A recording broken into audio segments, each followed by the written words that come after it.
So here's Zola!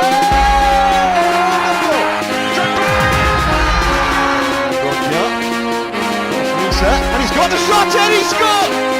Lampard! That could be the championship! He's done it! The greatest man in the history of Chelsea Football Club! Greetings! Welcome back to Couch Critic. Dennis P. Still sitting here on my couch, musing Chelsea Football Club. Now, before I get into that West Ham review, will you please do me a big favor and hit that like button, also that subscribe button. And if you're a real bad man, you'll hit that bell notification button to keep up with the latest and the newest. Okay, let's get right into it. Chelsea versus West Ham, London derby at the London Stadium. And it was a game that finished 0-0 and for my money left a bit to be desired. And no, I'm not the type that necessarily needs to see a goal in order for a game to be considered exciting or intriguing. But in a derby, I definitely need to see some sort of like tenacity, some sort of intensity, and also for the game to be played at a higher tempo. Chelsea came out the gates quickly, dictating a pace and a rhythm that was really hard to match. It was only after the first 25 minutes that I felt that West Ham actually grew into the game a bit. And it was unfortunate that Chelsea didn't create any real quality scoring chances up until then. There was an element of impatience to Chelsea's game in the first half where guys like Jorginho, Hazard, and Willian were force-feeding passes into teammates that weren't necessarily on. And with West Ham being very capable on the counter, they were able to get at us on a couple occasions in the first half and probably should have been up 1-0 with Antonio being sent in and putting it right into Kepa as opposed to looking for an angle. Now, for those of you that watched the preview, you will remember my key to the game was Chelsea's ability to time their runs to break West Ham's offside trap. Now, it was clear from the very outset of the game that West Ham were going to be keeping a very compact shape to negate passes through the middle, and that they were going to keep a high line to allow for runners to get in behind them. Chelsea seemed to have a high level of success at actually timing their runs effectively and then getting in behind the defense. The problem was once they got on the ball, they lacked a bit of cutting edge as far as what to do with it once they brought it down. So a lot of the decisions that they made once they had the ball under control were poor and led to turnovers a lot of the time. Also struck me as odd to see Yarmolenko and Zabaleta get forward with pace and overlap and not really have any real threat or concern of the counter going the other way with Eden Hazard, Kovacic, and Alonso. They seemed to be very comfortable just getting forward and actually not worrying about what would be happening in behind them. They put a lot of trust in Declan Rice, that's for sure, and he had a fantastic game. He was my man of the match, actually.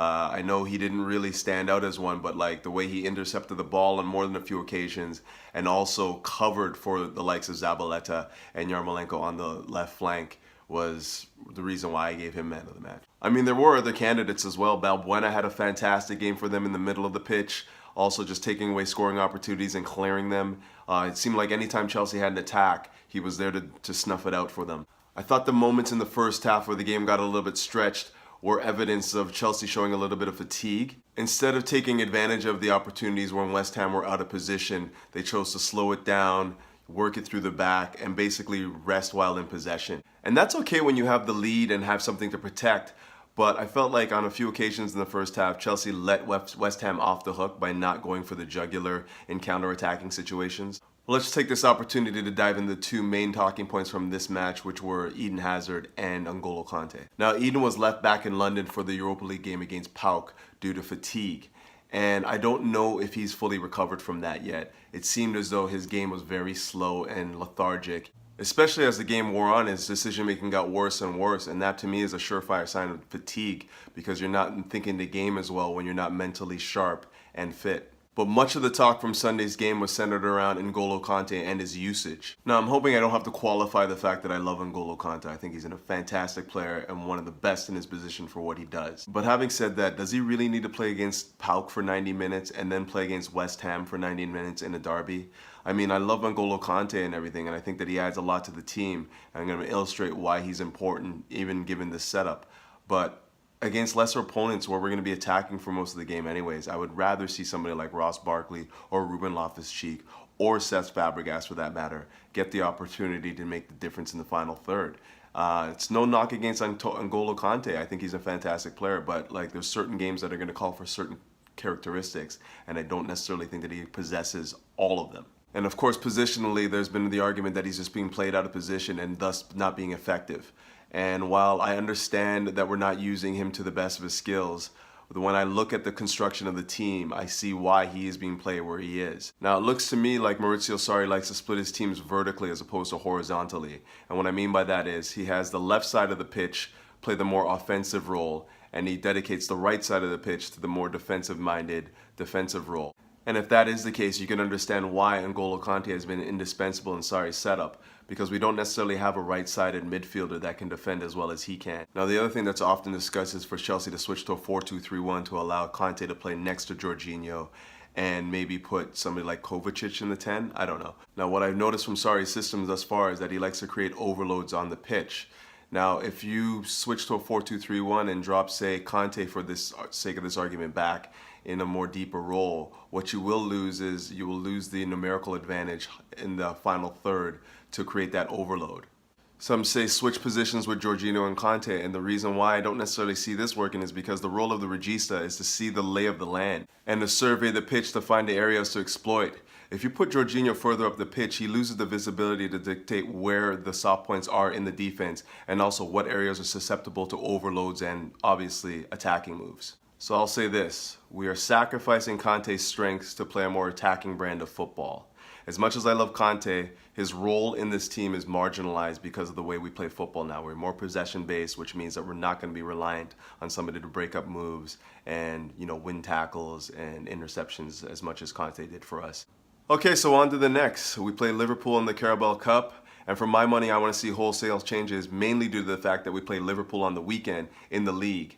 And for us to be fresh for that game, we need to see wholesale changes in the Carabao Cup. Something needs to be sacrificed in this. Okay, I think I'm going to wrap it up there.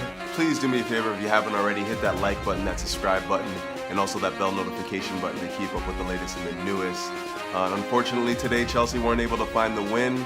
But on the bright side, we are undefeated in 6, and we've only really been working with Sarri for the last 40 days as a complete unit. So there is some signs of promising football at the bridge.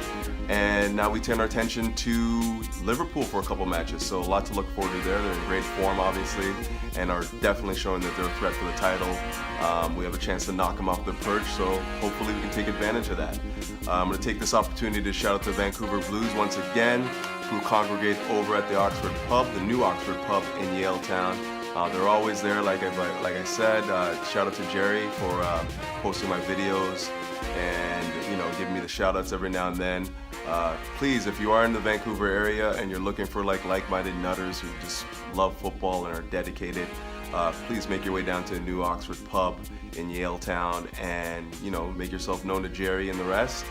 And of course, if you are in the Toronto area, we do congregate at Batch, which is located at 75 Victoria Street, and we're mostly always there. I'm not always there, but I try to be there as much as I can. And yeah, there's always a good atmosphere there, great guys, and you can speak to a limb about becoming a member there. All right, I'm gonna leave it there, and let's go Blues. Let's take it to Liverpool, and let's get a win.